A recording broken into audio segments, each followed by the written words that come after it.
I have come to the conclusion that there are four fundamental philosophical questions which have been debated for as long as we know anything about intellectual history. The first one is who started it? The second is are we going to make it? The third is where are we going to put it? The fourth is who's going to clean up?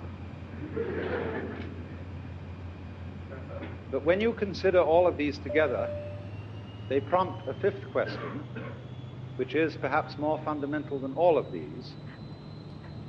Is it serious? And when we say to the doctor about someone we love who is in some ghastly kind of sickness, doctor, is it serious? That means, is the person in danger of his life? Because it is almost the fundamental supposition of Western thought, at any rate, that life is serious, that we have an obligation to survive, and that there is therefore something shameful about dying. Life, in other words, is not a game. If it is a game, the first rule of this game is that this game is serious. I remember some years ago counseling a woman much older than myself who was afraid of dying. And she wanted to know why she was afraid. She couldn't figure it out. And we had a long discussion, and she was clear that it wasn't the idea of being annihilated. And she'd really outgrown her childhood fears of hell. She wasn't really terrified by the pain of death. But she said, do you know, I finally realize, I think what it is. I'm afraid of what people are going to say.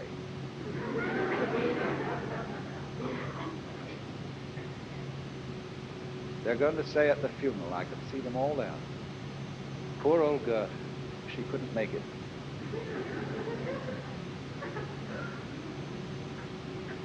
Because you see, we all labor under this obligation to live. And this comes from our earliest training in childhood, where we are taught that we must live. And it comes about in very odd ways. We run into a basic confusion about the meaning of the word must. And the confusion is as to whether this word expresses a state of affairs, a condition that is, or whether it's a precept, a commandment. In order to be human, you must have a head.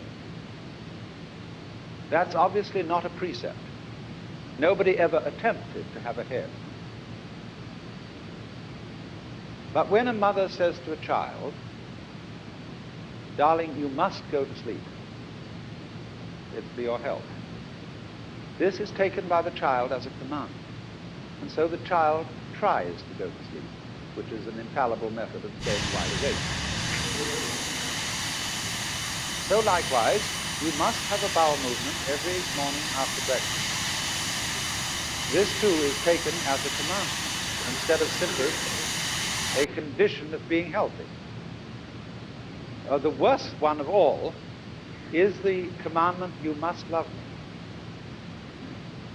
Not, darling, of course, because I say so, but I would only want you to do it if you really want to. Now that is one of the most discombobulating, subversive things that you can ever say to another human being. You must love me. In other words, I command you to do something which will be acceptable only if you do it voluntarily. And so imagine it, how often this happens when one spouse says to the other, darling, do you really love me? What answer are you looking for? I'm trying my very best to do so.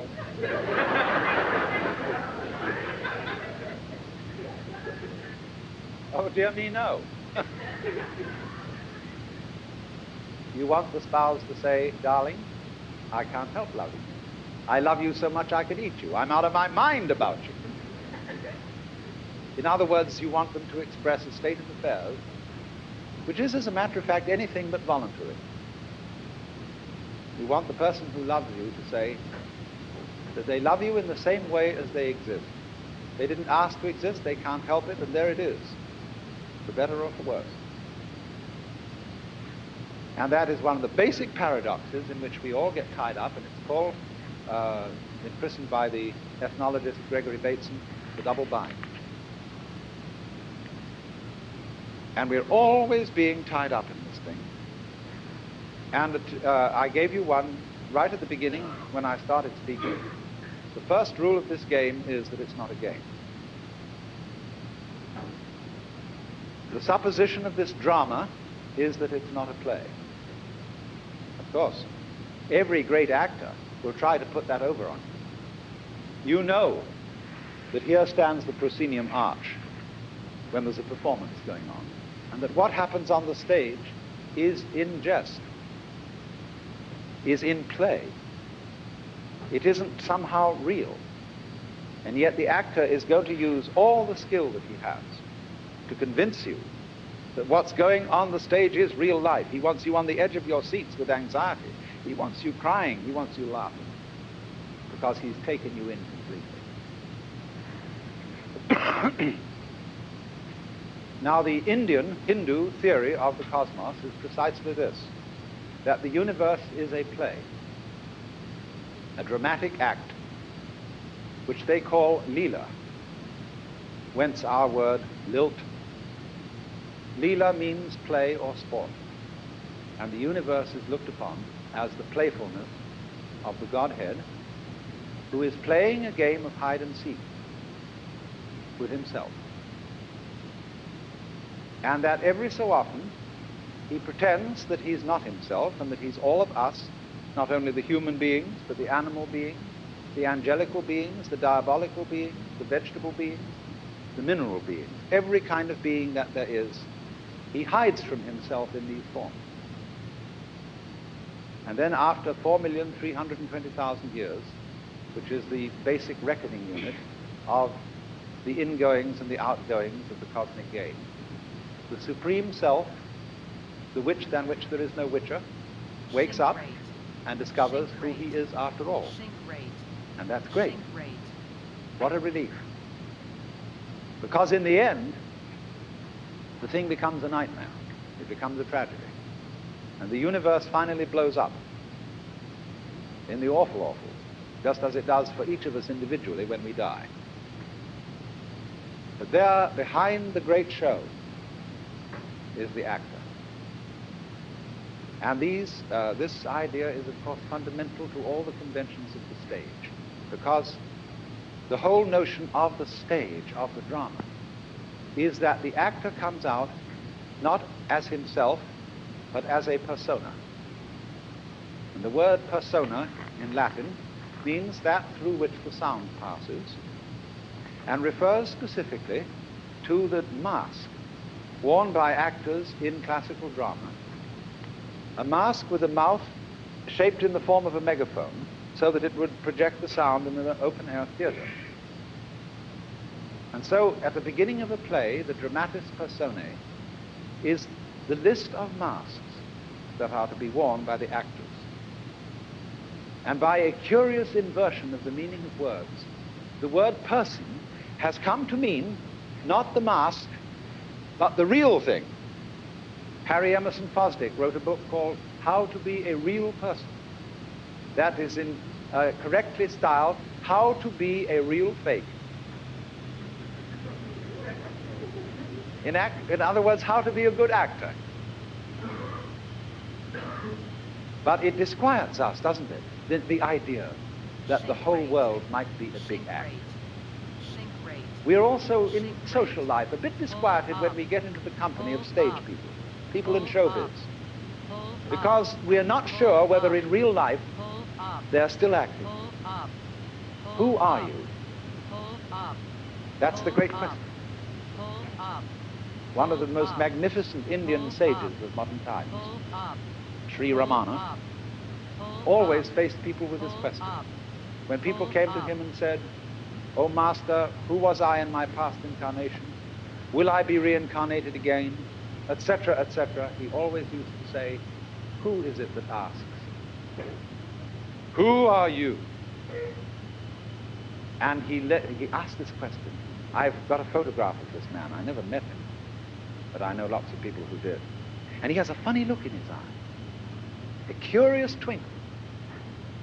And you can feel those eyes from the very photograph going right through you, not with judgment, not with condemnation, but with a kind of a wicked, humane twinkle.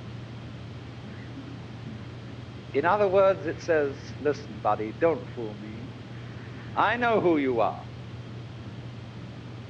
And you say, "Who, me?" "Why, I'm just little me. I'm not a very important person. I'm just a poor little human, like in Hausmann's verse, 'I, a stranger and afraid in a world I never made.'" The teacher looks at you and says, "Old Shiva, don't give me that stuff. I know who you are in your million masks." You look out and say, "I'm just poor little me."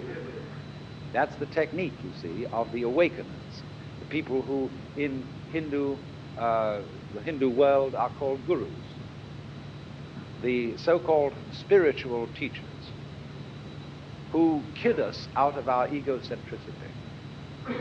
Egocentricity being the predicament wherein the universe and all that is beyond the universe identifies itself with a particular role or part that it's playing in the game. Now, in our culture, you just mustn't get mixed up with that kind of thinking. I've been thinking for a long time, what is really taboo in our culture? And a good many other cultures besides. But it used to be sex. But sex isn't taboo anymore. You can buy books on sex anywhere. Any child can find out all about it. It's the easiest thing in the world. There's a slight flavor of taboo hanging over it from the older generation, but it isn't a serious taboo anymore, not since Freud. You know, there's two ages, BF and AF. And in AF, sex is no longer taboo. What is taboo? There's always something. The real taboo is what the Hindus call, in their immortal phrase, Tat Tvam Asi, which means that art thou. You, lurking behind the mask of being an impermanent human person, are really responsible for the whole thing. But if anybody claims that in our culture, we put them straight away into an asylum. That is the very hallmark of insanity. But in India, if somebody suddenly wakes up one morning and says, "My goodness, I'm God," everybody says, instead of "You're crazy" or blasphemous, they say, "Congratulations, at last you found out." But of course, you see, they have a rather different idea of God from ours. Our popular idea of God, quite aside from any of the ideas of the more profound theologians, our popular idea of God is that he is the master technician who has created this universe in much the same way that an engineer creates a machine, a carpenter makes a table, or a potter makes a pot, and he knows how he does it. So anybody who says, "I'm God," we immediately challenge him with technical questions.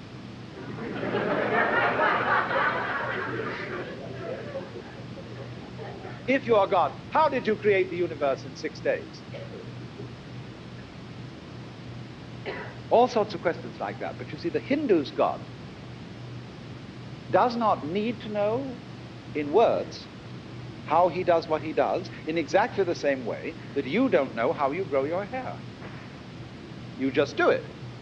And after all, can you know how to do a thing better than by just doing it? You may have a physiologist's knowledge of how you open and close your hands, but that doesn't enable you to open and close them any better than anyone else. Unless, of course, you've got a wrecked hand and you need a physiologist to put it back in shape. But in the ordinary way of things, you know how to think. Because you think, but you don't know how you think. You don't understand all the intricacies of the nervous system underlying the process of thought. You just do it. So like the centipede, who can manipulate 100 legs without having to think how to move each one, so the Hindus conceive the Godhead, not as a technician, but as a cosmic centipede, who is wiggling all of us like so many legs. That's why the Hindu gods have many arms. There's one Buddhist divinity with 1,000 arms. And, but this thing doesn't have to stop to think how it's done. That would be inefficient. Because thinking is a process of concentrating your attention on what is called one thing, that is to say, one think at a time. And that won't do at all for the regulation of complex processes. That's why we're now so fatigued with thinking that we're getting computers to do it for us. Because computers can think of ever so many things at once. And that's where they have the advantage of us. So a Hindu, therefore, feels no kind of blasphemy or inconsistency or insanity in suddenly realizing that he is basically what there is. That you aren't directly aware of this, of course, just in the same way that you're not directly aware of your brain structure, nor are you aware of the incredibly subtle, interconnected system of relationships, balances, networks, whereby your brain is part and parcel of the whole physical universe and exists with it in the same kind of togetherness as a front exists with a back. So in this sense, you see, we are all something that everything is doing. Every wave is the ocean waving, the whole ocean waving, announcing its presence. So in the same way, each one of us is a waving of all that there is, saying, yoo-hoo, here I am. Only it comes and it goes. All waves come and go. They have their ups and their downs. And we have our ups and our downs. When we're up, then we suddenly see John Doe. When we're down, there's just a corpse. Then whoops, it comes up again as Mary Smith. And whoops, it goes down. And so it goes. Like the sparks in the soot on the back of the fireplace. In and out, in and out, in and out. Everyone different than the one before, and yet somehow the same. Now, as I said, in the Hindu view of the cosmology, this is a drama. And that means its basic spirit is playful. It is a game. But the difficulty that we have in understanding this idea is that we don't distinguish between the many connotations of the word play or game. A lot of people say to me when I produce this idea, do you mean it's only a game? That all this is somehow therefore trivial? And I say no. Look, when you go to listen to a great pianist play the Beethoven sonatas, you are actually going to an entertainment. You pay entertainment tax to get in. But you wouldn't say, would you, that this was mere entertainment? There is something about music which is beautifully illustrative of the point that I'm making. Because music is sheer and total play. The highest music that both West and East have produced has no meaning beyond itself. That is to say, Mozart's sonatas do not imitate the sound of charging horses tinkling brook or screeching factory. They convey no social message. They are pure delight in complex orders of sound, almost mathematical. And you see, music is perfect in the sense that it has no direction. It is not designed to arrive somewhere. I mean, if the point of music or of any musical composition were to arrive, that is to say, to reach the finale, the best conductors would be those who got there the fastest. And in the same way with the dance. The dance is a high and lofty art. It is not mere entertainment. But when we dance, we do not dance with the object of reaching a particular position on the floor. You see, we could go straight there and cut out the dance. In music and in dancing, the point of it is always the going along of it in a kind of continuing crescent. Now, what about the world? Let's take a look at nature. Is this a musical thing, or is it a compulsively purposive thing? Look around at the creatures. The vast variety of insects, the amazing multiplicity of plant forms, of bacteria. Look at the stars, the nebulae at night. This tremendous prodigality, this profusion of energy. If we ask the question, what is it all for? I think this is the wrong question. It sort of doesn't need that question. It answers itself. Just as when you listen to music, you don't ask, do you, what does this mean? You just dig the sound. You swing with it. And so in exactly the same way, the world may be seen in all the multiplicity of its creatures as fabulous. G.K. Chesterton once made a very profound remark when he said it's one thing to wonder at a fabulous creature like a gorgon or griffin that doesn't exist, but it is of a much higher order to wonder at a rhinoceros, a creature that does exist and looks as if it doesn't.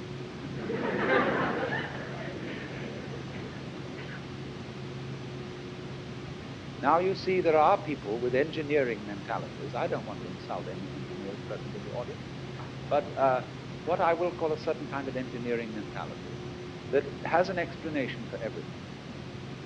Namely, that butterflies have those big eyes on their wings as a kind of survival dodge, that chameleons change color in order to affect something or other.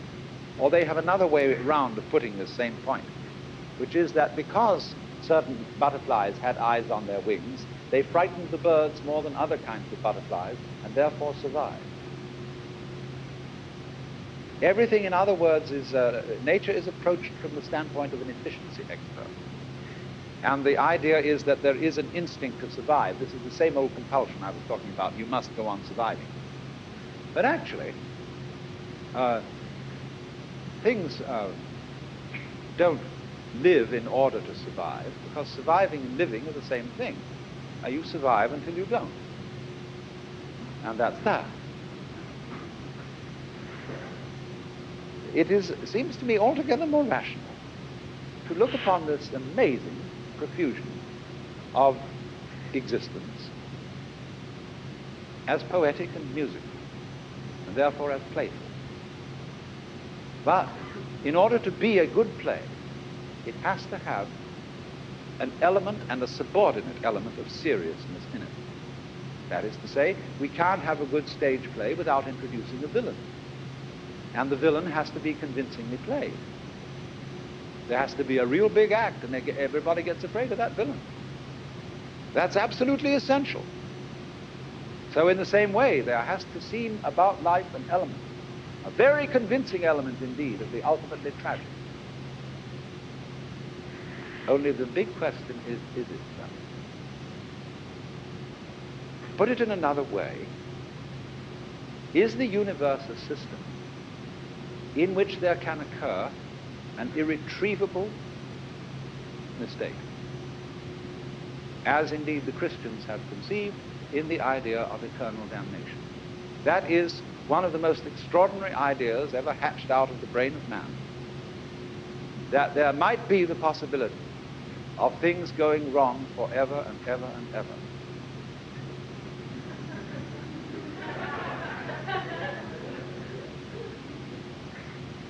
Well, the Hindus, of course, when they look at that idea and realize that the Christians hatched up this ghastly possibility to scare themselves with, they rather applaud. They say, they see that a Christian soul in peril of everlasting damnation is actually the Supreme Lord playing this part. They think now he's really scared the wits out of himself. And this is the most marvelous performance in the whole thing.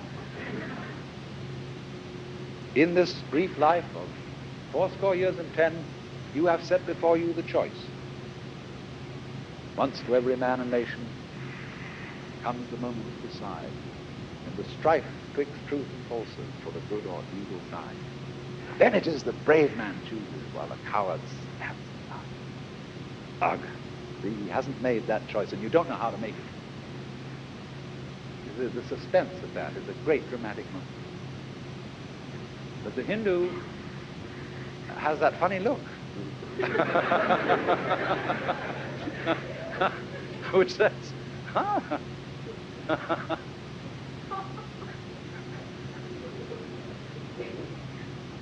Well, now, we've got to get to the bottom of this. And I want to, really, I'm a little diffident about this because I don't want to insult anyone's intelligence. But I do want to give you what should be called the first lesson. What your mother should have told you before you learned about 1, 2, 3 and ABC. There is something underneath all that. There's something much deeper. And it's, of course, about black and white. But now let me introduce it by asking you to consider all your senses as forms of one sense. Basically a sort of sense of touch. Because seeing is touching at a distance. Our eyes are so sensitive that they can touch light. Our ears are so sensitive that they can touch vibrations of air. Our fingertips are less sensitive. In Western civilization, our noses are almost insensitive. But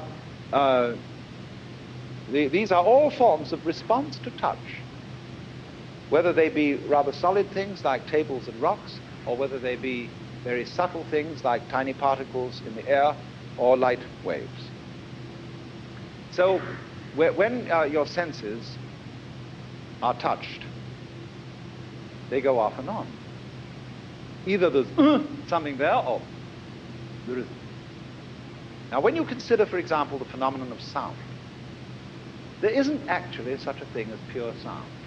When you hear a sound, a note being sung, you are actually hearing a vibration.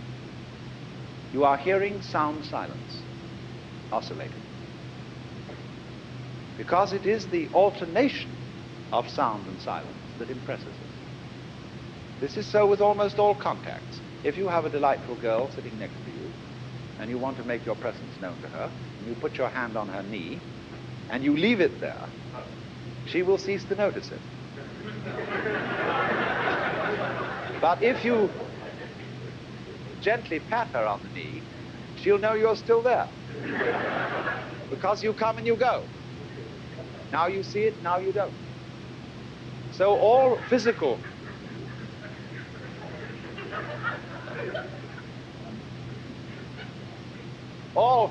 manifestations are in this sense vibratory. They are pulses. Light is a pulse. And the most solid rock is also a pulse. And you can't put your finger through it for the same reason that you can't put your finger through an electric fan when it's revolving. It's going too fast. So this table is going so fast that I can't Darn it, philosophers are always using tables to illustrate something because they speak in classrooms. It gets a little boring. But still, it resists because it's going so fast. On, off, on, off, on, off, on, off, on, off. So you see, this is the process, the nature of a wave. You can't have, there is not such a thing in nature as half a wave. A wave, that is to say, which has only a crest and no trough. To get a wave, you have to have a crest and a trough at the very least. So the up and the down go together. Likewise, therefore, the black and the white. So what we call existence is being, non-being. So therefore, to be or not to be is not the question. To be and not to be are inseparable companions. Just like Tweedledum and Tweedledee, who incidentally agreed to have a battle. So between all these explicit differences, like the top and the bottom, the up and the down, the front and the back, the light and the dark, explicit differences have behind them an implicit unity. That is to say, they are always bound together. There is, as it were, a conspiracy under the surface to look as different as possible and yet to be one. It takes one to produce difference, because you see, you don't know what you mean by difference unless you know what you mean by unity. You don't know what you mean by is unless you know what you mean by isn't. You know, there is a match booklet in this hand and there isn't one in this hand. Abstract from that and you get the idea of being and non-being. But they go together. Now the whole joke that's been played on you, by you of course, is that they don't go together. That, in other words, black might win. That seems very persuasive. After all, when one looks at existence, you realize it's quite an effort. A lot of energy going on. Wouldn't it have been so much easier for there not to have been anything at all? Once you get that idea, existence becomes art. And so also when you think about death, what would it be like to go to sleep and never wake up? That thought always makes us intellectually busy. And it makes you think about birth, the funny event of waking up after never having gone to sleep.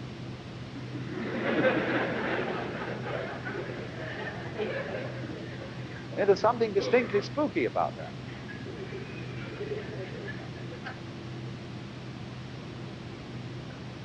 But, you see, this is all part of it.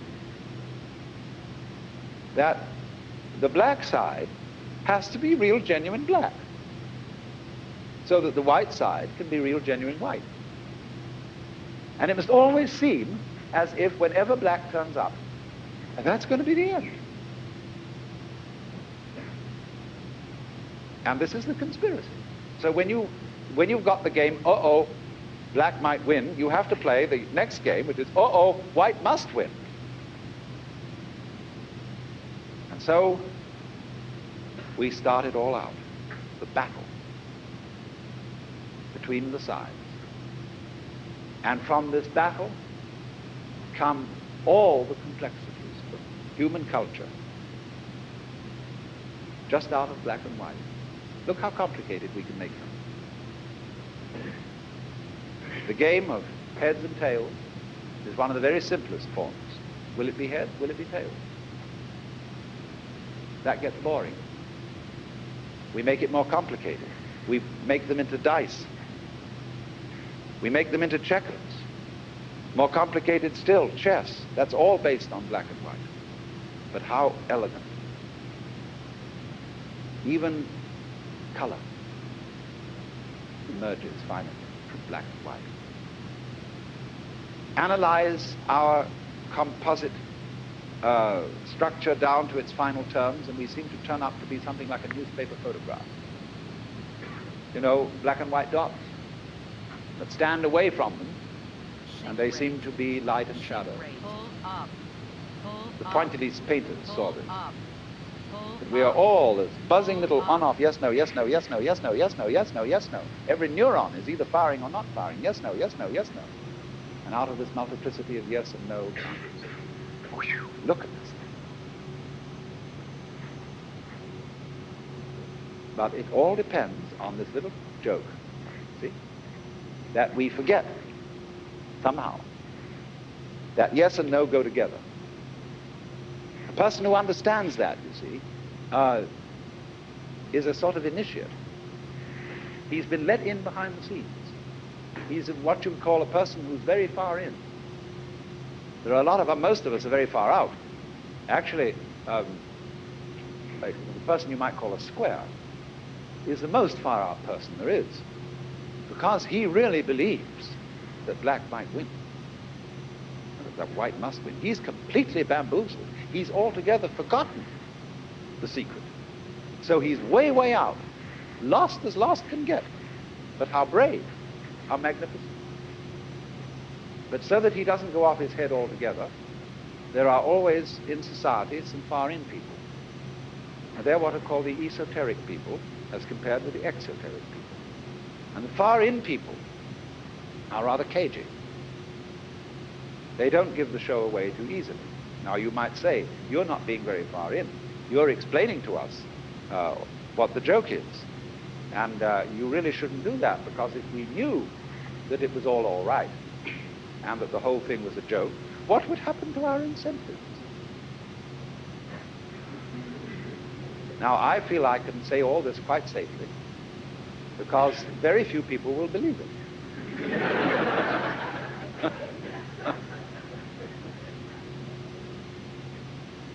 Because it's very difficult to believe.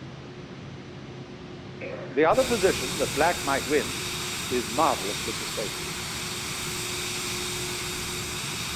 So maybe in this audience there might be a few people who would understand, and then our anxiety is, will such people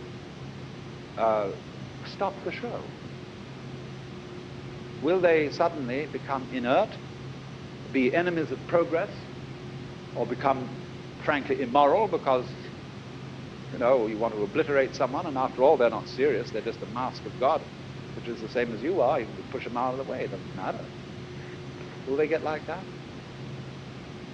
Well, there's always a gamble, you see. The whole thing is a gamble. And there's always danger. Every good thing in this world is dangerous. The moment you teach a child how to walk, you give it the capacity to kick its mother. The moment you have fire to warm yourself and to cook with, you have the possibility of destruction. There is no way around danger. So, of course, a person who was, in the highest sense of the word, disenchanted, you see, that it's a marvelous word, because it has a positive meaning as well as the usual negative one. To be enchanted is to be spellbound, to be fascinated, like a chicken with its nose on a chalk line. So the actor who is really involved in playing the world is fascinated. He's enchanted by his own spell. Spell, in the beginning was the word. You see? The chant. So to be disenchanted is to suddenly recover from a state of auto-hypnosis, to wake up. That's why a Buddha means, from the Sanskrit word buddh, to waken, to be awakened. A Buddha is one who has woken up and who knows, my goodness, it's all a dream. But what a magnificent dream. Beautiful. A great work of art, art in the highest sense. Maya, as the Hindus call the world, as well as Leela. Maya means, very roughly, illusion, but it means a lot more besides. It means magic. It means art. It means creative power. It means construction.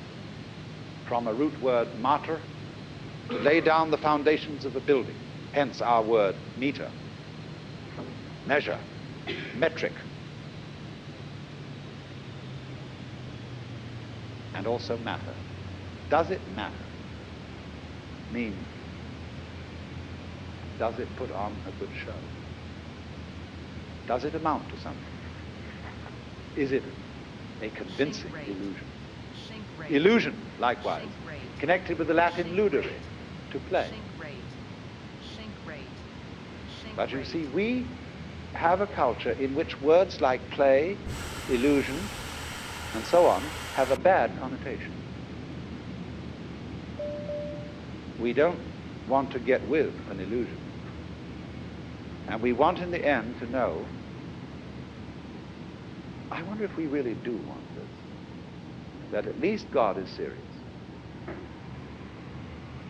Now look, if I say to you, I love you, and supposing I say this in a very personal way to a particular individual, the person I say that to turns round to me and says, are you serious? I say no. No, indeed. But I am sincere. This is a commitment. It's a rash commitment. It's the height of rash. But it's therefore not serious. Kaiserling, in his South American meditations, makes the point that a man of spirit is above all a man lacking in seriousness. He, as a man of courage, plays with his life. And to quote G.K. Chesterton again, he said, the angels fly because they take themselves lightly. How much more so, then, the Lord of the angels? I mean, just let me put this in anthropomorphic terms, because there's an important thing about talking about God in anthropomorphic terms. A, nobody takes it too seriously. B, it puts things vividly in ways that escape more abstract intellectual language. I mean, when all those angels and saints are around the throne of God in heaven forever and ever, what sort of a show do you want to be going on? Is everybody going to look at each other and weep?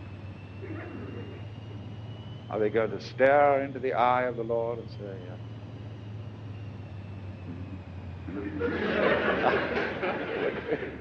Dante, in the Paradiso, describes the hymn of the angels, and he says it is like the laughter of the universe.